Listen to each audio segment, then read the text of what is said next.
व्यक्ति को नमन। स्टूडियो में आपका हार्दिक सत्कार है, अभिनंदन है और आपको वंदना है कि आज हमारा जो कार्यक्रम सनातन सत्य है वह कुदरती रचना और कुदरत के कानून पर आधारित है। वह दृष्टि विज्ञान है। हम आपकी दृष्टि को सही करते हैं, आपके विज़न को सही करते हैं, आपके नकारात्मक भावों को सकारात्मक में बदलते हैं ताकि कि आपको राजपथ मिल जावे, आप एक अच्छे इंसान बन सको और जीवन के अंदर सुख को प्राप्त कर सको। ये सारा कार्य हम अलग अलग एपिसोड्स, अलग अलग चिंतन, अलग अलग भावधारा के माध्यम से करते हैं। तो आज हमारा बहुत ही सुंदर एपिसोड लेकर के आपके सामने प्रस्तुत हो रहे हैं। आज हमारा विषय है भाव कर्म द्रव्य कर्म। भाई और बहनों, 3 शब्द है। पहला तो है भाव, दूसरा है द्रव्य और तीसरा है कर्म। तो सबसे पहले कर्म क्या है ये मैं आपको बताना चाहता हूँ, क्योंकि विषय का सांगोपांग प्रस्तुति जब की जाती है तो विषय के अंदर आने वाले शब्द या जो विषय है उसकी जानकारी होना आवश्यक है। कर्म किसे कहते हैं कि जो हमारा चेतन तत्व है, जो हमारी आत्मा है, जो हमारा जीव है, वह पुनर्जन्म करता है और जो अपने अपने कर्मों के अधीन वो दूसरा जन्म लेता है। गीता में कहा गया है कि जिस तरीके से एक व्यक्ति का कपड़ा जीर्ण शीर्ण हो जाता है और वो व्यक्ति उस कपड़े को फेंक देता है, उसी तरह से आयुष्य कर्म के अधीन कोई भी आत्मा जिस शरीर में निवास करती है वो शरीर जब जीर्ण शीर्ण होने लग जाता है, यानी जब आयुष्य संपन्न होने लग जाता है, वो आत्मा उस शरीर को छोड़ करके अन्य शरीर के अंदर चली जाती है और ये अंतराल गति कहलाती है। ये पुनर्जन्म का सिद्धांत होता है।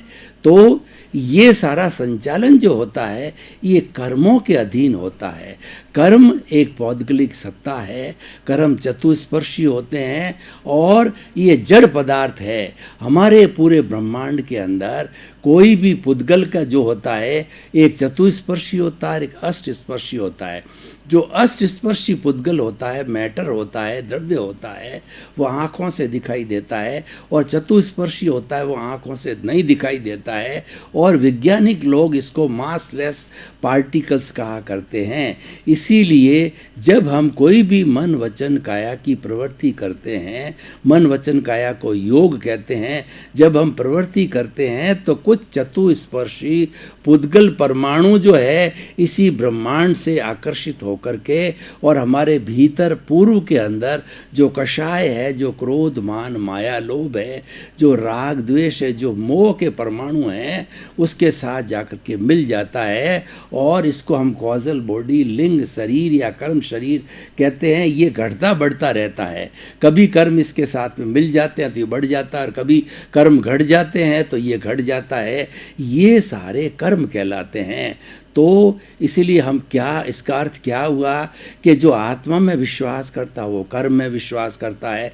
इसके अलग अलग जो है वह दर्शनों के अंदर अलग अलग नाम हो सकते हैं। कोई दृश्य कहता है, कोई पुण्य पाप कहता है, कोई देवता कहता है, कोई कर्मरज कहता है, कुछ भी हो, लेकिन एक तरीके से यह एक ऐसी अशुद्धि है जो हमारा मूल स्वरूप आत्मा है उसके साथ के अंदर चिपका रहता है। हमारा पूरा जो चेतन तत्व होता है इस पूरे शरीर के अंदर व्यापी है। आत्मा शरीर व्यापी कहलाती है। शरीर के 1 इंच बाहर कोई भी आत्मा का प्रभाव या आत्मा का अस्तित्व नहीं है, पूरे शरीर के अंदर है। और आत्मा के एक एक चेतनामय परमाणु पर असंख्य असंख्य जो है कर्मों के पौद्गलिक परमाणु जन्म जन्मांतर से लगे हुए रहते हैं। उसको कषाय कहते हैं, उसको राग द्वेष कहते हैं, इसको कर्मरज कहते हैं, इसको कर्म कहते हैं और यही जन्म जन्मांतर में भटकाने वाला है। तो ये तो कर्म की बात हुई। अब कर्म को 2 भागों के अंदर बांटा जाता है। एक तो भाव कर्म है और द्रव्य कर्म है।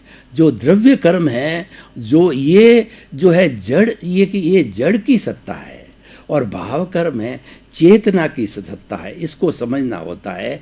भाव कर्म जो है हमारी आत्मा से जुड़ा हुआ रहता। आत्मा जो मूल स्वरूप की आत्मा है वह अक्रिया है, कोई हलन चलन नहीं करती है और न कोई किसी तरह की प्रवृत्ति नहीं करती, क्योंकि वो अशरीरी है, वो अजन्मा है और अशरीरी होने के कारण कोई क्रिया नहीं करता है। लेकिन उसकी प्रेजेंस के बिना कुछ कार्य होता भी नहीं है। आत्मा होता है तो शरीर का संचालन होता है, और जिस किसी भी जीवित प्राणी के अंदर आत्मा या जीव नहीं होता है तो वह डेड बॉडी हो जाता है, उसका अस्तित्व कुछ भी नहीं होता, अस्तित्व जड़ के अंदर कन्वर्ट हो जाता है। तो इसलिए आत्मा की प्रेजेंस, आत्मा की हाजिरी मस्ट है, तभी द्रव्य कर्म होते हैं, तभी भाव कर्म होते हैं। हालांकि मूल आत्मा न तो द्रव्य कर्म करवाता है न भाव कर्म करवाता है। जो आत्मा के साथ में जो कर्म रज के रूप में जो अशुद्धि है, जो राग द्वेष है, वही सब संचालन करता है। राग द्वेष को तानता है, घटता है, बढ़ता है। कभी ये राग द्वेष जो है इस कार्बन शरीर से अलग होता है, संवर की अवस्था के अंदर या ज्ञाता दृष्टा भाव के अंदर अपने स्वरूप में रहने से ये राग द्वेष की सफाई होती रहती है, और उस राग द्वेष के कारण शरीर का घनत्व, उसका वॉल्यूम घट जाता है। इसको निर्जरा कहा जाता है, dissociation of the karma from the karmic body और from the soul, is called the nirjara. भगवान महावीर ने धर्म दो तरह के बताए। एक तो संवर धर्म है। संवर का अर्थ होता है कि जो हमारे कर्मों का आने का द्वार है, जैसे किसी भी टंकी में पानी आता है, तालाब के अंदर पानी आता है, तो पानी आने के लिए नाला होता है। तो उसी तरीके से इस नाला, इसमें कर्म रूपी नाले के अंदर पाप पुण्य के परमाणु भीतर प्रवेश करते हैं। उसको हम आश्रव बोलते हैं इस नाले को। जब उसको सीमेंटेड, उसको पैक कर देते हैं, बंद कर देते हैं, तो संवर कहलाता है। इसका मतलब ये हुआ है कि बाहर से आने वाले कर्मों के जो भी कारण है, जो कर्म है, उनको हमने रोक दिया, और भीतर कर्मों का जो स्टॉक है उसको धीरे धीरे जो है हम डिसोशिएट करते रहते हैं, सफाई करते रहते हैं कर्म रज की। उसको निर्जरा कहते हैं। निर्जरा दो तरह की होती है, एक तो सकाम निर्जरा होती है, अकाम निर्जरा होती है। अकाम निर्जरा तो होती है कोई भी सहनशीलता, सहिष्णुता, कोई भी जीव कोई भी सहन करता है तो उसके अकाम निर्जरा होती। जैसे जो पेड़ है, पौधे हैं, ये ठंड पड़ती है और जो है वर्षा होती है, गर्मी होती है, और उसके साथ साथ में तेज लूएं चलती है या तेज हवा चलती है, इन सब थपेड़ों के अंदर जो वो सहन करता है वो अकाम निर्जरा होती है। और सकाम निर्जरा क्या होता है कि अर्थ सहित निर्जरा की जाती, जैसे कि ज्ञाता दृष्टा भाव के अंदर रहना, ये शुद्ध जो है सकाम निर्जरा है। और दूसरा, इस शरीर के माध्यम से मन वचन काया से जितनी भी धार्मिक क्रियाएं, क्रियाकांड, धार्मिक सब क्रियाएं हम करते हैं, यह जो है हमारी भाव सकाम निर्जरा होती है। तो इसीलिए ये सारी निर्जरा सकाम और अकाम होती है। तो ये सारा जो होता है वो हमारे दो तरह के कर्मों से होता है। अब हम भाव कर्म पर आते हैं तो हमारी आत्मा की सत्ता यानी चेतना की सत्ता के साथ जुड़ा हुआ होता है, वो भाव कर्म करता है। यानी हम जैसा चिंतन करते हैं, जैसी प्रतिष्ठा करते हैं, जैसी सोच बनाते हैं। उदाहरण के तौर पर मान लीजिए हम किसी भी व्यक्ति के अंदर अवगुण को देखते हैं, किसी व्यक्ति के प्रति जो है हम ओपिनियन और किसी अभिप्राय देते हैं कि ये तो चोर है, ये तो डाकू है, ये लुटेरा है, ये कसाई है, ये अय्यासी है, ये बदमाश है, और ये जो है वह जो अपराधी है। इस तरीके का जो हम कमेंट्स करते हैं, इस तरीके हम ओपिनियन देते हैं, इस तरीके का अभिप्राय देते हैं, जबकि ये कहने का हम अधिकारी नहीं हैं, क्योंकि वह कर रहा है वो भी कर्मों के अधीन कर रहा है, और मैं भी जी रहा हूँ वो कर्मों के अधीन जी रहा है। और इस दुनिया के अंदर कोई करता नहीं है, सबको कुदरत संचालित करती है। कुदरत ही जो निमित्त जुटा करके वो कर्मों का हिसाब चुकता करती है। लेकिन मानव प्रकृति है, हम जो दूसरे को कर्ता मान लेते हैं या अपने को कर्ता मान लेते हैं, अभिप्राय देते हैं, तो ये सारी जो बात है ये भाव कहलाते हैं। भाव दो तरह के होते हैं, शुभ भाव और शुद्ध भाव। शुभ भाव क्या होता है कि हम जैसे हमने जो है खाने पीने का कोई भी जो है अनशन कर दिया, उनोदरी कर दी, ये हमारे शुभ भाव है। और इस शुभ भावों को करने के लिए भगवान ने इसके 12 तरीके का वर्गीकरण किया है, जिसको तप बोला जाता है, जिसको निर्जरा बोली जाती है। 6 तो बाह्य होते हैं और 6 भीतरी होते हैं, बाहर होते हैं। अनशन, उनोदरी, भिक्षाचरी, रस परित्याग, काय कलेश और प्रतिसल्लीनता। ये बाह्य निर्जरा या बाह्य तप के 6 भेद है और भीतरी तप के भेद है। और प्रायश्चित, विनय, वैयाव्रत, स्वाध्याय, ध्यान और व्युत्सर्ग ये भीतरी है। तो ये जितना हम उपयोग में लेते हैं, ये हमारा जो है भाव, इसका जो हम चिंतन करते हैं, ये शुभ चिंतन है, ये हमारा भाव कर्म है। और उसके साथ साथ में हम तरने का चिंतन करते हैं, यानी हम ज्ञाता दृष्टा भाव में रहते हैं और सच्चिदानंद स्वरूप के अंदर रहते हैं, अपने स्वरूप की जागृति में रहते हैं कि मैं सच्चिदानंद हूँ। सत का मतलब विनाशी है, चित्त का मतलब ज्ञान दर्शन वाला है, और हमारी आत्मा का स्वरूप है वो आनंद है, और ये अजन्मा है, ये अमूर्त है। जब आत्मा के गुणों की भजना करते हैं, आत्मा के गुणों की माला फेरते हैं, सेल्फ रियलाइजेशन करते हैं, सेल्फ इंट्रोस्पेक्शन करते हैं, और हम आत्मनिरीक्षण, आत्म परीक्षण और आत्मा के अकाउंट में रहते हैं, ये हमारा शुद्ध भाव है। ये सारा भाव हो गया। भाव की 3 कैटेगरी हो गई। एक तो हो गया अशुद्ध भाव। अशुद्ध भाव जितनी बुराइयां हैं, जैसे कि अपराध करना, किसी की हिंसा करना, झूठ बोलना, हिंसा, अचौर्य, अब्रह्मचर्य, ये सारे जो है ये अशुभ भाव है। तो अशुभ भाव करने से हमारे पाप का बंधन होता है, वो पाप के पुद्गल कहलाते हैं। और जब उदय में आते हैं, जो प्रारब्ध में आ जाते हैं, तो पापोदय कहलाता है। और शुभ भाव जो हम करते हैं, जितनी धार्मिक क्रिया मन वचन काया से जितना हम धार्मिक क्रिया करते हैं, वो सब हमारा शुभ भाव है। और शुभ भाव के होने से साथ साथ में हमारे पुण्य का भी बंध होता है। उस पुण्य को भोगने के लिए पुनः हमें मनुष्य जीवन में या देव योनि के अंदर जाना पड़ता है। तो ये हमारा शुभ भाव है और शुद्ध भाव होता है। उसके साथ में पुण्य का बंध नहीं होता है, वो एकदम जो है प्योर भाव होता है। वह आत्मा के रमण की बात होती है, वह स्वरूप में रहने की बात होती है, वह स्वद्रव्य में रहने की बात होती है, वो स्वयं के निरीक्षण की बात होती है। उसके अंदर व्यक्ति बिल्कुल स्वाधीन है। यानी शुद्ध भाव करने के अंदर हमारी आत्मा बिल्कुल स्वतंत्र है। और उस पर जो शुभ भावों वाला, या क्योंकि शुभ भाव जो जुड़े हुए हैं वो मन वचन काया की क्रिया से जुड़े हुए हैं, लेकिन जो शुद्ध भाव है वो मन वचन की क्रिया से जुड़े हुए नहीं हैं, वो तो भाव सत्ता से जुड़े हुए होते हैं। और भाव सत्ता हमारी आत्मा के से निकली हुई एक भाव सत्ता होती है, जिसको हम प्रज्ञा कहते हैं। जो प्रज्ञा से जुड़े हुए होते हैं, भाव सत्ता से जुड़े हुए होते हैं, वो हमारे शुद्ध भाव होते हैं। तो कुल मिलाकर के शुभ भाव, अशुद्ध भाव और शुद्ध भाव, ये तीनों भाव अगर हम शुभ भाव करते हैं तो हमारा शुभ जो है चार्जिंग होता है, अशुभ भाव करते हैं तो अशुभ चार्जिंग होता है। यानी चार्जिंग का मतलब हमने एक अशुभ भाव किया या एक शुभ भाव किया तो हमारा शुभ या अशुभ कॉज बना।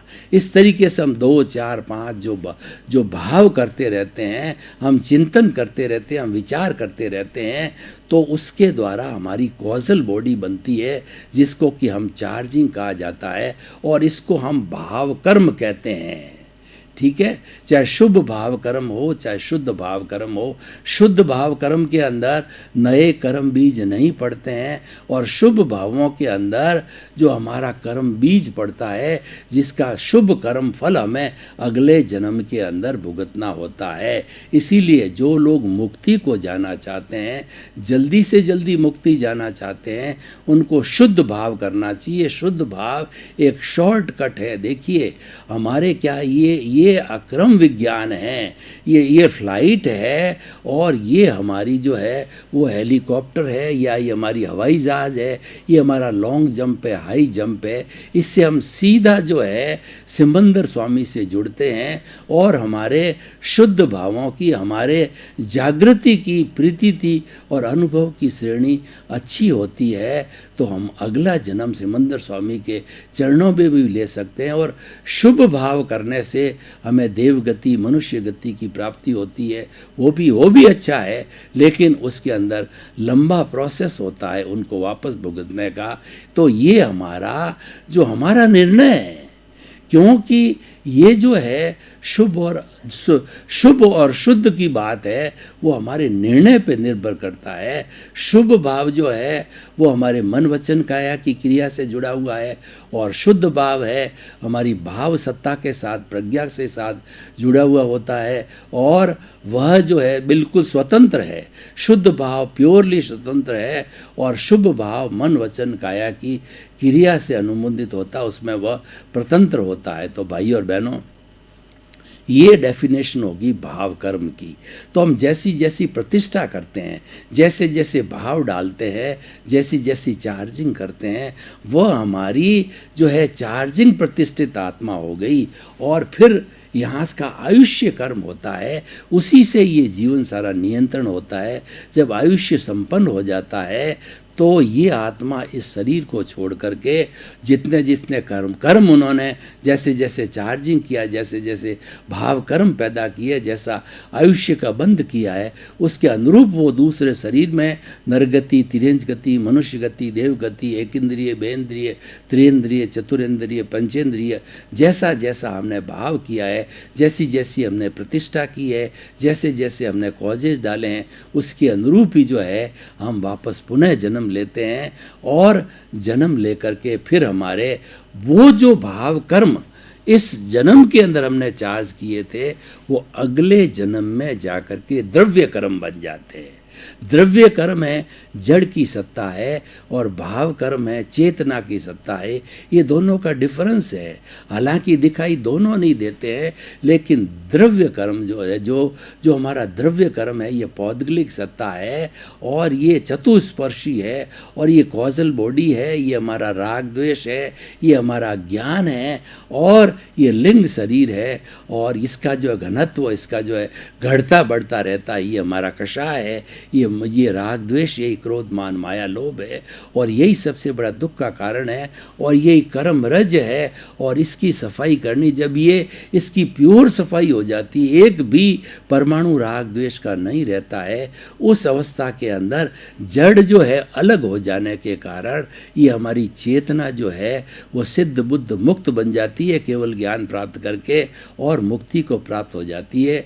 तो अब ये द्रव्य कर्म है वो इस नए जन्म में भुगतने की होते हैं। अब मैं द्रव्य कर्म की परिभाषा करता हूँ कि द्रव्य कर्म को मुख्य रूप से 8 कर्मों के अंदर जो बांटा गया है, वो है ज्ञानावर्णीय, दर्शनावर्णीय, वेदनीय, मौनीय, आयुष्य, नाम और गोत्र और अंतराय। ये 8 जो है मुख्य द्रव्य कर्म होते हैं। इसकी कुल 148 प्रकृतियाँ हैं। उसकी गहराई में नहीं जाना चाहता हूँ कि समय की अल्पता है, और ये जो हरेक की अलग अलग उत्तर प्रकृतियाँ हुआ करती है, और इनके द्रव्य कर्म बंधने के कारण हैं, और इसका निवारण भी है। जो कारण जो है जिससे बंधता है, और उसके विरोधी कारण होते हैं, वो इसके छूटने के कारण होते हैं। जैसे अब देखिए, इन द्रव्य 8 कर्मों को 2 भागों के अंदर बांटा गया। एक तो घाती कर्म और दूसरा अघाती कर्म। जो घाती कर्म होते हैं वो आत्मा की घात करते हैं, वो आत्मा के साथ जुड़े रहते हैं, और हर जन्म में अपडेट होते हैं। पिछले जन्म के अंदर हमारा ज्ञानावर्णीय, दर्शनावर्णीय, मौनी और अंतराय कर्म पिछले जन्म के अंदर जितना पिछले जन्म है, उसके पहले पहले जितने भी जन्म किए थे, उन सब जन्मों से जाकर के और पिछले जन्म में अपडेट हो जाता है। इसीलिए यहाँ पर अक्रम और जो है क्रमिक मार्ग, दोनों का मिलान होता है कि क्रमिक मार्ग के अंदर ये बताया जाता है कि जन्म जन्मांतर के कर्म उदय में आते हैं, और अक्रम विज्ञान ये कहता है कि पिछले जन्म के उदय में आते हैं। तो दोनों एक ही बात है, क्योंकि वह घाती कर्म अपडेट हो जाते हैं। और 4 तरह के जो कर्म होते हैं वो होते हैं अघाती कर्म होते हैं, वो हमारे शरीर से जुड़े हुए होते हैं, वेदनीय, आयुष्य, नाम और गोत्र। और जो शरीर बदलता है जो ही ये कर्म, जो ये प्योरली भोग के, ये हिसाब के होते हैं, ये एक शरीर के अंदर भोग लिए जाते हैं। और आयुष्य के जो अधीन जितना जितना भी समय होता है उसके अंतर्गत उसके पहले पहले वेदनीय, नाम और गोत्र जो है ये पुण्य और पाप के रूप में भोग लिए जाते हैं। और आयुष्य समाप्त होते ही ये शरीर चला जाता है और नए आयुष्य के बंधन से नई शरीर लेता है, तो उसमें अघाती कर्म नए हो जाते हैं। यानी अघाती कर्म तो हर शरीर के साथ, हर जन्म के साथ में बदलते रहते हैं, अघाती द्रव्य कर्म।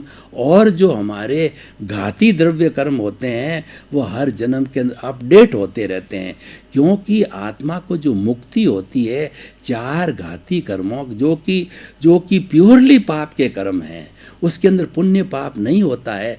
पुण्य पाप तो अघाती कर्मों का होता है, क्योंकि वो भोगे जाने वाले होते हैं। और घाती कर्म प्योरली जो है पाप कर्म होता है, क्यों कि वो आत्मा की घात करते हैं, इसलिए पाप कर्म कहते हैं।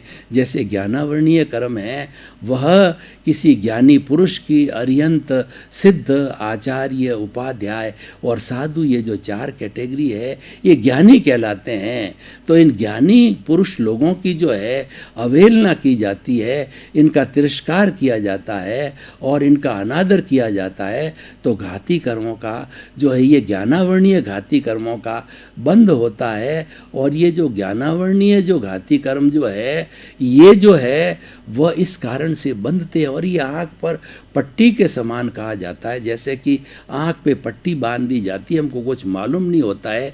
तो ज्ञानावर्णीय कर्म का जो पर्दा हमारी आत्मा पर आता है, तो आत्मा का ज्ञान है वह जैसे सूर्य का प्रकाश ज्ञान है, और जो बादल है वो बादल उसके ऊपर छाए आ जाने से वो ढक जाता है।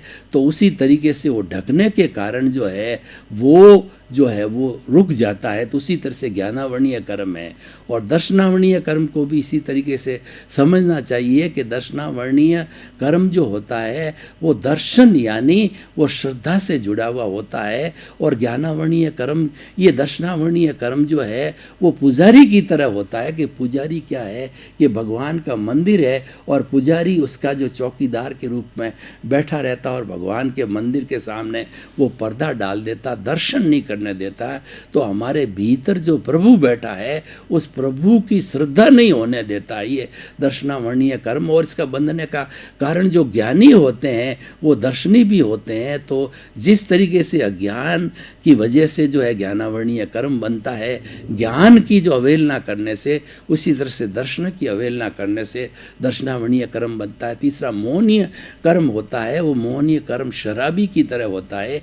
एक शराबी जब शराब पी लेता है तो उसको भान नहीं रहता, वो नाली के अंदर भी पड़ जाता, सड़क पर भी पड़ जाता, उसकी जेब से कोई पैसे भी निकाल देते हैं और उसके साथ साथ उसको मालूम भी नहीं रहता। वो आधी रात के समय में घर पे जब शराब में धुत हुआ वो आता है तो वो व्यवहार करता है, उसको सामने ये पता ही नहीं रहता है कि मेरी पत्नी है, एक माता है, एक नानी है, एक दादी है, और वह उनके साथ में गलत सलूक करता है। क्योंकि इसी तरह से जो व्यक्ति मोह में डूबा रहता है वो मैं और मेरा के परे नहीं जाता। मेरा घर, मेरा परिवार, मेरा धन, मेरा दौलत, मेरा परिवार, मेरा यौवन और 8 तरह के जो मद करता है वो जाति का, ज्ञान का, तप का, ऐश्वर्य का, धन का, दौलत का, इस तरीके से जो है ये हमारा मोहनीय कर्म है, ये सबका राजा है। और चौथा अंतराय कर्म है। ये तीनों कर्म तब टूटते हैं जब अंतराय टूटती है। अंतराय का मतलब होता है कि किसी भी व्यक्ति के बीच में अवरोधक होना। भाई और बहनों, आपका बहुत बहुत धन्यवाद। आप हमारा सनातन सत्य कार्यक्रम बराबर देख रहे हो, देखते रहिए। सनातन सत्य दृष्टि विज्ञान है, इसके अंदर कुदरत की रचना और कुदरत के कानून के बारे में बताया जाता है। उसकी निष्पत्ति होती है कि आपको शाश्वत सुख की प्राप्ति होती है, जिसको ब्लिस कहते हैं, ऐसा सुख की जिसके बाद दुख नहीं आता है। इसी क्रम में आपका जीवन आनंदमय हो, मंगलमय हो। आपके प्रति बहुत बहुत शुभकामनाएं।